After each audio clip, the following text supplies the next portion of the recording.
Alright guys, welcome to Formula 1 News. Major publications coming out today and saying that it's a done deal. Sergio Perez, after a catalogue of terrible races over the last few rounds, will be out of Red Bull for next year. I'm still going to believe it when I see it, but according to multiple sources today from ESPN and elsewhere, Red Bull have finally made their mind up after Qatar. Perez will be gone, but the replacement is rather fascinating, especially because apparently Franco Colapinto is nowhere near the radar any longer. Very much on Twitter, your thoughts in the comments below. Hit the like button if you enjoy. Subscribe if you're new as always. I greatly appreciate it. First of all, you guys all saw the drama yesterday that we discussed between Verstappen and Russell after the checkered flag. It turns out that Max had told George before the race began that I am going to take my lead back into turn one, and I simply don't care. If you guys don't know the story on this, Russell apparently, behind the scenes of the stewards, basically said that Verstappen slowed down on purpose to try and, crash Russell or whatever during that qualifying session where Max eventually gets a one-place penalty. Max was then like, it was outrageous how, different, let's say, as Max described it, Russell was behaving on the camera compared to behind the scenes in the stewards room. And seemingly Max was telling Georgia, there is absolutely no way I'm letting you lead into turn one after all this. And even Red Bull, I think, said that wherever Russell braked, Max was planning to brake later, which obviously opened the door to Lando, but Max still held on to the lead. And even Russell said it. I was expecting a crash with Max, but ultimately we made it easy for him because both Lewis and I made a terrible start, which, sure, true. I don't know why Lewis is coming into this. Hamilton was back at like P6, so I'm not sure how that was relevant exactly to his fight with Max, because at the end of the day, he made it easy for Max by having a bad start. What was Hamilton meant to do from where he was? Don't really know why Russell said that. But according to rumours, there is more to come on this, which obviously I'm going to be here for. Apparently, Max told George on the driver's parade, you and your FIA mates, I hope you're happy with what you've done. And then said, yeah, I'm going to smoke you into turn one, which of course he proceeded to do. This, though, was interesting from the Andrew Benson article on the BBC, and these were Max's words against Russell that we talked about yesterday. And of course, given the timing of all this coming out, Russell had done his media rounds before these comments started to become public, and therefore he wasn't able to address it then. He will be asked about this, I'm sure, on Thursday at the media pen for the Abu Dhabi Grand Prix. But this was interesting. However, sources close to the Mercedes driver suggested there was more of the story yet to come out. So I think there's more to come, baby. The drama is not over yet. Another big piece of drama, though, we talked about this rumour right at the end of yesterday's video, but it's been confirmed today. Ocon is out of Alpine. They've pulled the trigger already. They're talking about it, Alpine, and saying, oh, well, Ocon, it means he gets to go and do the post-Abu Dhabi test with Haas. But Sainz is doing a post-Abu Dhabi test with Williams, and he is driving in Abu Dhabi for Ferrari, right? So it's not necessarily necessary, but I think that it's pretty straightforward, right? Because Ocon's been struggling with respect to Gasly since the summer break. He thinks there's something wrong with his car compared to Gasly's. Alpine aren't going to say that, but obviously Flavio Briatore is kind of in charge over there nowadays, so, who knows really who to believe. But Jack Doohan is going to be their driver for next year alongside Pierre Gasly. That is the current plan, and they're going to run this in Abu Dhabi as well. Now, I do find it interesting because reportedly they were interested in Franco Colapinto as well. And if Doohan has a stinker in Abu Dhabi, hypothetically, would they decide, you know what, we are actually not going to sign you anymore for next year? So there is some pressure on there, I'd say. There was also pressure on the stewards yesterday to deliver a good performance during the Grand Prix, and did they? Well, no. Lando says that he didn't see the yellow flag, because if he did, he would have slowed down. And there was a lot of talk about the penalty, obviously, right? And obviously, we discussed it yesterday on the channel. It seems very harsh compared to, similar events over the last couple of seasons, how they have been penalised. And even Toto Wolff says the penalties were brutal, particularly to McLaren. It could cost them the championship. We just want consistency. If the race director comes in and he has a hard stance, that's okay, as long as everyone knows that's a hard stance and you've got to comply with it, which was not especially clear.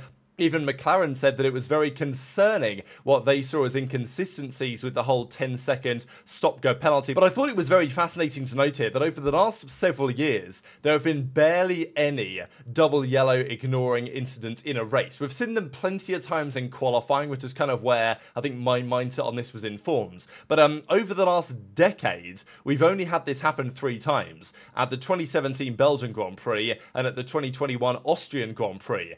And Mazepin, Latifi, Raikkonen in those cases were all handed 10-second stop and goes for ignoring the double yellow. Now, I think my question on this really was, is the double yellow necessary? Because a double yellow literally means slow down and prepare to stop, right? I mean, it could imply marshals on the track. That's what a double yellow is typically used to signify, rather than a bit of minor debris. And even the FIA referred to Alex Albon's wing mirror as minor debris because they said, well, you know, we thought it was probably fine to keep the race running because it was offline. And it's like, well, clearly that misses the point that, you know, that's a prime opportunity for blue flags to be overtaken into turn one, a prime overtaken opportunity if you want to call the engine or the tyres, whatever. So it was a shambles the way the FIA handled that. And the fact that they threw the double yellows was confusing because there were no drivers on the grid that went through that situation and were preparing to stop. I mean, every other driver lifted that went through it other than Lando, so the penalty was deserved, but I don't think the FIA can say that they were, let's say, blame-free in this whole instance. But yeah, apparently, based on the precedent, the 10-second stop and go was fair, and also Hamilton was like mega speeding in the pit lane,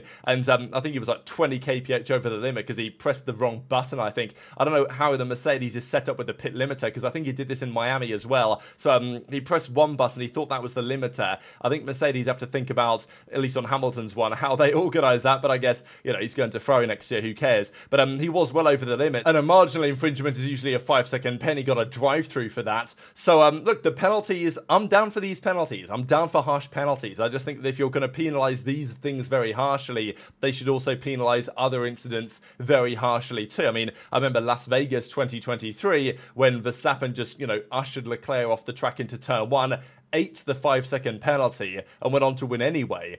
It's like, you know, those are the situations where the penalty, I think, has got to be harsher because then it discourages the activity. In the same way that Perez did like a false start a few rounds ago, gained a couple of places and just tanks the 5-second penalty, no big deal. So intrigued to your thoughts in the comments below. Zhou had a great race, driver of the day, and apparently, given there's lots of interest, of course, from GM to get into the Chinese market, Zhou has a legit chance. Now, is this recency bias? Yes, it's recency bias, but is he executing at the time that he needs to? Absolutely, and I think it's great for Zhou that if he can do well in Abu Dhabi as well, having scored 4 points in Qatar, he's not going to be on the grid next year. He's probably going to be a reserve somewhere. Cadillac might come along in 2026 and put him in the car. But let's talk about the situation at Red Bull Racing, right? Because who knows what's going on over there. The reality is that Red Bull have some serious problems to solve. Even Marco said the other day, you know, who cares who the second driver is? We're all about Max in this team. But they do need a second driver, and surely it can't be Perez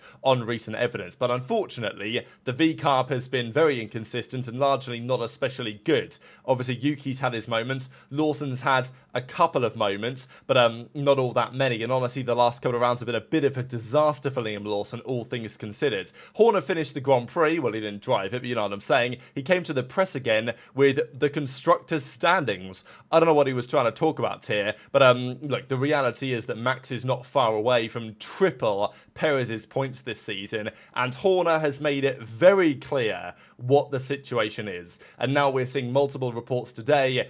This is basically a done deal that Perez is going to be gone. So Horner said, we're going to give him all the support we can until the checkered flag in Abu Dhabi next week ends, which is an interesting way to say that after the checkered flag, he gets no more support. I mean, that's one way to read it. What he decides to do, that will be his decision at the end of the day. Now, this to me reads as you can jump before you are pushed, but intrigued to your thoughts in the comments. He's old and wise enough to come to his own conclusions, but there's still a race to go. Let's get to the end of Abu Dhabi and see where we are at. So this is, I mean, incredibly telling, and even Horner's face is very telling as well, how he's telling Perez and he's telling the public that, look, Checo's wise enough and old enough to realise that he's not performing. The team doesn't want him there anymore performing like this. It's probably not good for him getting slapped around every week. There is really no other way to read this whole he's wise enough to come to his own conclusions ... Like, there is no other way realistically to read that. And he says, like, he knows the pressures of the business. What he decides to do, that's his decision at the end of the day. So I think Red Bull are trying to offer Perez an elegant solution, which would be to retire, basically, and to say, look, it's been good in Formula 1. I've won Grand Prix. I've won Constructors' Championships. Now's the time to step away. To be honest, we thought he was announcing his retirement in Mexico's Grand Prix last year. There was a rumour about that, and there was a similar rumour again this year. So until I see Perez not line up for Red Bull on the grid in 2025, given all the commercial backing that he has, although that may be called into question somewhat given his recent and Red Bull's underperformance, I'm not necessarily fully going to believe it, but I'm as sure as I can be now that Perez is going to be out of that seat for next year, because there's simply no other alternative that makes any sense, especially with what Red Bull are saying. And like, they're telling the media, Perez is going to make his decision. If he wants to stay, he can stay. If he wants to go, he can go. But I think it's quite clear what Red Bull want him to do, and if he doesn't make the decision that they want, I think they might force him out effectively, as well they should, let's be honest, on recent performances. Not even recent at this point. Even Ted Kravitz mentioned it on yesterday's notebook. He said, we've got another driver seemingly out after Abu Dhabi, as in Perez is going to be gone. So all the rumours are pointing this way. And then today we've got a couple of bombshell articles from various sources discussing the fact that this is almost now going to be a done deal. The Race and ESPN both dropping articles today, especially when ESPN are reporting on this. You gotta say it's pretty likely this is true, that Perez is likely to leave Red Bull. Now, this is the discussion on the replacement, and we'll get to that in a second, because apparently Lawson is the favourite, which is frustrating to me, but unfortunately not surprising. Now, Colapinto had a great start, you know, when he first came in, certainly Baku, Singapore, excellent weekends, all things considered, around those tracks. But over the last few rounds, few crashes in the Williams, not as much pace compared to Albon, and I think the reality is that Colapinto has, I wouldn't say he's blown his chance, I think he could get back on the grid, but his last few rounds have been very unfortunate for at least his future. Lots of crashes. Better than Sargent? Sure. Good enough to guarantee a seat for next year? Not necessarily. And it seems like not only you have Red Bull and VCARB decided not to bring in Colapinto, and they decided that early in the Qatar weekends, they also, it seems, Alpine have decided that their interest has dwindled as well. So clearly his underperformances over the last few rounds have affected this. And yeah, Alpine aren't going to get him. Red Bull aren't going to get him. So that leaves Colapinto likely out in the dirt. Now, there is the possibility, to be fair, I mean, it's unlikely, but Red Bull could go to Williams and say, look, we really want Carlos Sainz. You can keep Colapinto, we'll get Sainz, we'll pay you a handsome sum of money. I don't know if they're going to do that. I think it's relatively unlikely. But yeah, apparently Colapinto's off the table, and even Planet F1 are talking about this as well, Thomas Maha, because this is usually the guy who... you know, we know that he's pretty close with Horner, we think, in that side of Red Bull. So typically, he's been the journalist in the past when there's rumours about Red Bull to come out and say, oh no, that's not true. And, you know, the theory goes anyway, that guy like Eric Van Haren is like the Verstappen mouthpiece, as it were, and Maha's more closely associated with Horner. But regardless of those potential associations, the report is that basically after Abu Dhabi, the question is then, how do we split with Perez rather than do we split with Perez? And that's what the article says. Unless he delivers a stunning performance in Abu Dhabi, which, let's be honest, is a 0.01% chance, then they will just decide how they split up, and it's likely that he'll get some sort of ambassadorial role, but that would involve his, you know, him leaving the team and likely retirement, at least from Formula 1 at that moment. So Planet F1 are talking about it, the Race are talking about it, ESPN are talking about it. This now seems more likely to be basically a guaranteed done deal than we have ever seen before. And Isack Hadjar, this is particularly interesting. He is very close to potentially winning the Formula 2 championship this season. He drove pretty well at Qatar this weekend in Formula 2 to keep the championship alive, and he may well go on to win it in Abu Dhabi. I don't think he's ready for F1, personally speaking, but then again, other drivers have not been ready. People have thrown them in, and they've delivered or learned very quickly. So I'm down for more rookies to get a chance. I'd kind of like to see how Colapinto would have fared, to be honest. What I'd really love to see is Yuki in the Red Bull, but it doesn't seem like we're going to get that. Before we discuss the Yuki piece, I did just want to mention this, because Gasly has been killing it since the summer break. He scored 30 points. Many of those have come in just the last couple of rounds in, for example, Brazil, and then in Qatar, and a couple of other points finishes as well. So, yeah, Gasly, when he was at Red Bull, didn't do great, but Perez's performance in his last, 18 races or something like that, I don't don't know what the numbers are exactly, but in his last, few races basically as a Red Bull driver, Perez has scored roughly half the points that Gasly and Albon scored in their last however many races as a driver. And that just goes to show that, look, Gasly's someone to consider. Alpine are going to keep hold of him, but obviously we know that Alpine have squandered multiple drivers over the last couple of years. Alonso, Piastri, Ocon, just to name a few, I guess. But what do you guys think about a potential Gasly Red Bull return? It's not going to happen, but it's just something to throw out there, I would say. Unfortunately for Yuki Tsunoda, try as he might, he's just not going to get that drive. And it's pretty frustrating to me because, they've thrown him Lawson in the same way they threw him Nick de Vries and they threw him Ricciardo. He dispatched to those guys, no problem at all. And now against Lawson, Lawson's done pretty well. But on average, Yuki's definitely outperformed him. And you'd expect that. But I thought personally that Red Bull were... they basically use Yuki as a guinea pig on some level, right? They basically say, okay, can you beat Yuki? If you can, you get the Red Bull drive. If you can't, then you don't. But they'll never seemingly promote Yuki. He's kind of the no-brainer option, really, is he not? Like, he's done very well at RB over the last couple of seasons. AlphaTauri, of course, before that, improved substantially over the last few years. Seems to have got some of his problems under control. He's pretty consistent now, executed well, was in a good position after a great start, but unfortunately the car was terrible, and then classic strategy at the end of the race, put the soft tyres on. That never exactly went to plan. But Yuki can tweet about it, he can talk about it to the media, but for whatever reason, Red Bull are just not going to give him the drive. So it simply is what it is. And that is then where we find the latest rumours of the day. So reportedly, according to multiple sources, Perez is gone after Abu Dhabi, 95% guaranteed. As I say, we've heard this before, but I think if there's any time to believe it, especially because the evidence is overwhelming that surely they have to. Like, we know how competitive these championships are. Every single week, the guys and girls back at the Red Bull factory are looking at Perez and thinking, bloody hell, that's my bonus down the drain again. Because they've not improved their performance in the Constructors' Championship. It looks like Isack Hadjar, therefore, potentially alongside Yuki at RB, I can predict the way that one's going to go between the two drivers, and therefore Yuki is probably going to be in that seat again against another contender, or Yuki maybe does finally get out of there and goes to some other team. And there are other interested parties, I would say, in Yuki that will at least throw some money up potentially to make that happen. Zhou is not going to get the Red Bull drive, but I thought it was funny that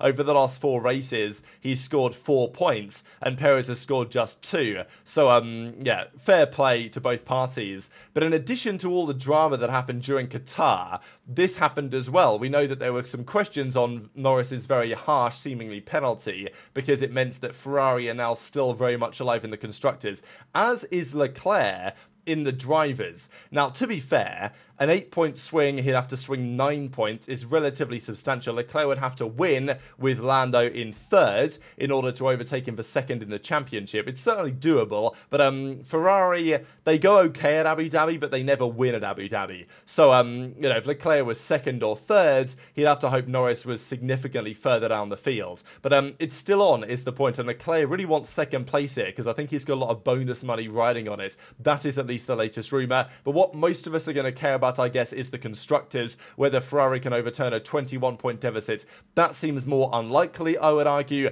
but look, anything can happen. We know that McLaren are prone to a stinker weekend from time to time. So very much enjoyed your thoughts in the comments below. Hit the like button if you enjoyed, subscribe if you're new, take care, and I'll see you next time.